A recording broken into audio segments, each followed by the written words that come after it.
नमस्कार, मैं हूं अंकिता सिंह और आप देख रहे हैं सिटी बिग न्यूज।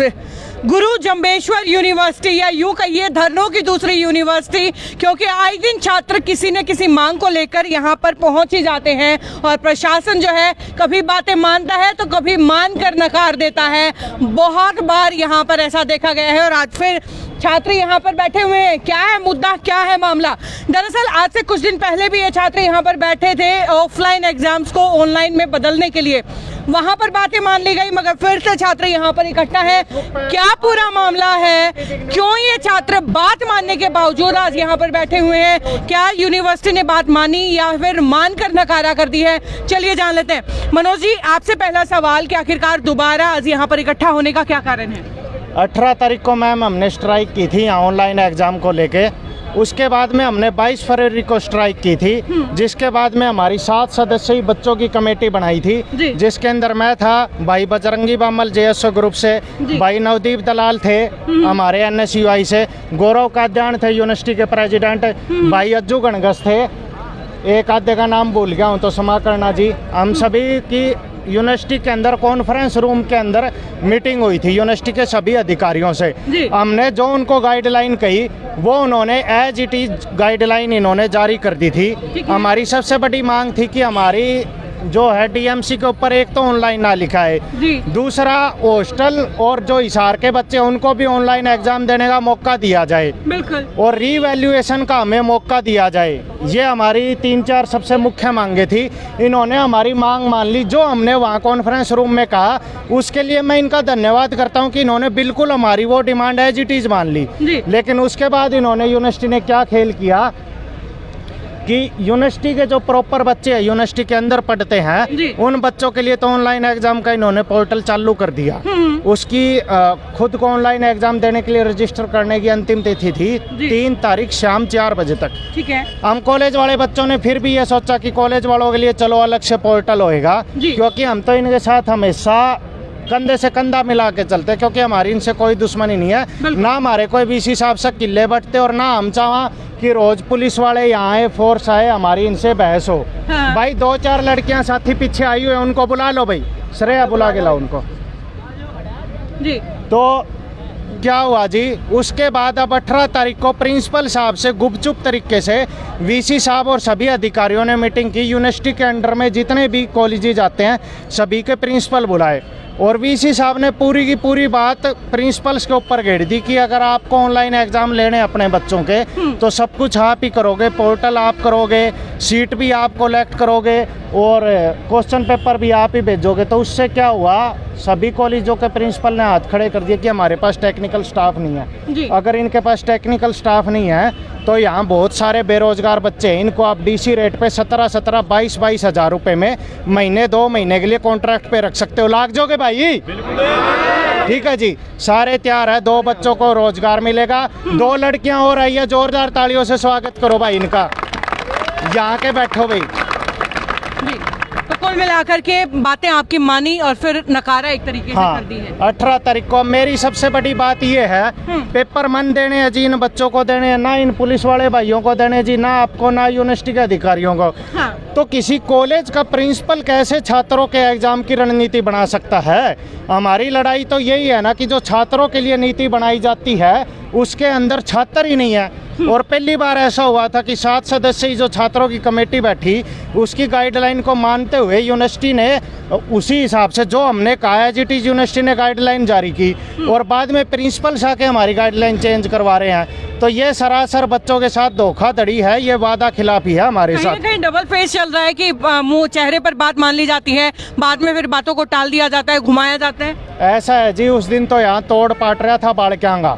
1200-1500 बालक थे जी, तब तो इन्होंने बात मान ली।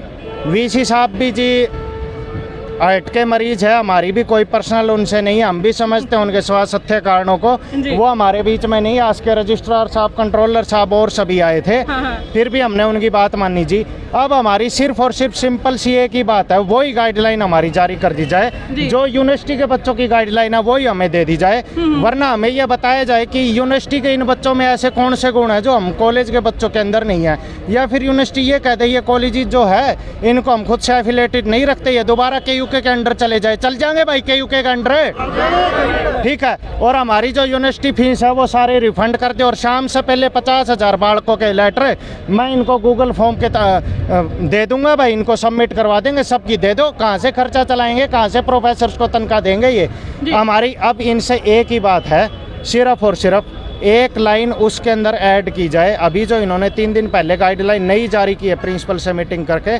उसके हिसाब से जिस छात्र को कोरोना है या परिवार में किसी को कोरोना और वो छात्र भी क्वारंटाइन है या कंटेनमेंट जोन में आता, कंटेनमेंट जोन तो अब कहीं रहे नहीं, सिर्फ वही बच्चे जो है ऑनलाइन एग्जाम दे सकते हैं। और एक और उसके अंदर पॉइंट है कि या आप किसी गंभीर बीमारी से ग्रस्त और सीएमओ आपको लिख के दे, सीएमओ तो बहुत बड़ा अधिकारी होता है, सीएमओ ना तो हमारा मामा लगता जो हमारे लिख के दे देगा भाई, ठीक है जी।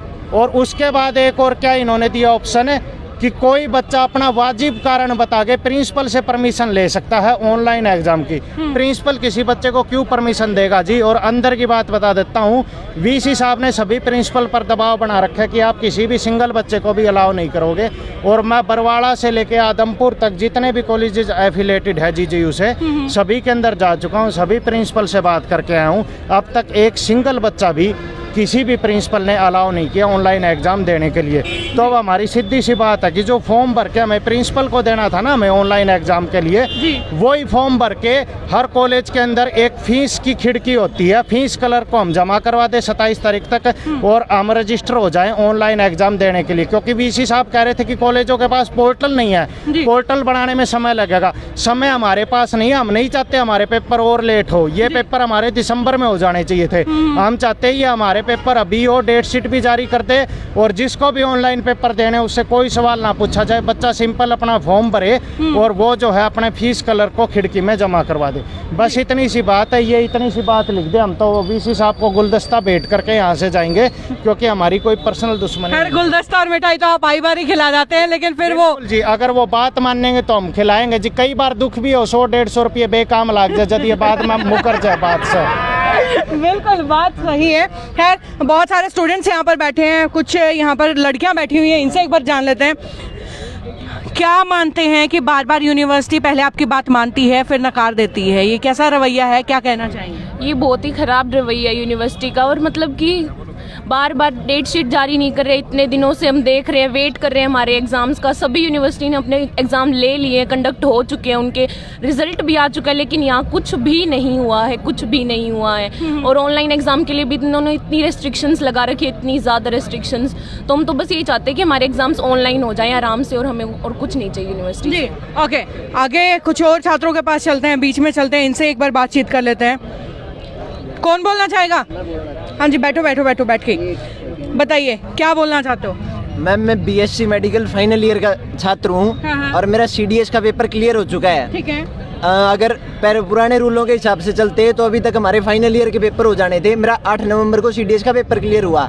मेरा इंडियन मिलिट्री एकेडमी से एसएसबी के लिए कॉल लेटर आ चुका है, लेकिन मैं उसमें जा नहीं सकता क्योंकि उसमें फाइनल ईयर की जो डिग्री है वो 1 जुलाई तक मांगते हैं और ओटी है उसमें 1 अगस्त तक मांगते हैं। लेकिन अभी तक इन्होंने 5th सेमेस्टर के कंडक्ट नहीं किए, तो हम किस उम्मीद से बैठेंगे मैम? बिल्कुल ये बात सही है, कहीं ना कहीं बच्चों का करियर जो है फिलहाल दांव पर लगा हुआ है, क्योंकि टाइमिंग्स होती हैं आगे। इन्होंने जिस तरीके से अपने फ्यूचर को स्केड्यूल किया हुआ था वहाँ इन्हें प्रॉब्लम आ रही है। कुछ दिखाना चाह रहे हैं? ये मैं आपको दिखाना चाहूँगा, ये मेरा कॉल लेटर आ चुका है एसएसबी के लिए, इंडियन मिलिट्री एकेडमी के लिए, और ऑफिसर नहीं सिलेक्ट होने दे रही यूनिवर्सिटी में। हम पेपर क्लियर कर रहे हैं लेकिन इंटरव्यू नहीं दे पा रहे हैं। इन्हीं की वजह से ये बारी बारी लेट करती जा रही है, उसके बाद गाइडलाइन चेंज कर दे रही है। ये क्या सिस्टम है सर?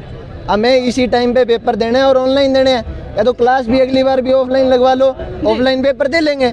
5 सेमेस्टर देते ही आए हैं, तो इस बार हमें ऑनलाइन पेपर देने हैं। और यूनिवर्सिटी जो अपनी बात एक बार मान ले रही है उससे पीछे हट रही है, पीछे ना हटे। इंसान को अपनी जुबान पे रुकना चाहिए। बीसी सर क्या कर रहे हैं? और जब इतने सारे विद्यार्थियों के शिक्षक खुद अपनी बात से मुकरेंगे तो फिर ये विद्यार्थी यहाँ पर क्या सीखेंगे? खैर ये जीजेयू यूनिवर्सिटी के सामने का माहौल है, जहाँ पर छात्र एक बार फिर अपनी मांगों को लेकर के यूनिवर्सिटी के सामने बैठे हुए हुए हैं, मांग कर रहे हैं कि इनकी बातें मान ली जाए। हालांकि एक बार के लिए मान भी ली गई थी, मगर फिर से उनमें बदलाव कर दिए गए हैं कि यहाँ कहीं ना कहीं छुपी हुई राजनीति यहाँ पर निकल करके आ रही है। खैर, ये नज़ारा यहीं तक। आगे इस मामले में क्या मोड़ रहता है, क्या यूनिवर्सिटी विद्यार्थियों की बात मानती है या नहीं, क्या ये यूं ही यहाँ बैठे रहते हैं, उसके अपडेट सिटी वीक न्यूज़ आप तक ज़रूर पहुँचाएगा। देखने के लिए जुड़े रहिए हमारे साथ। नमस्कार।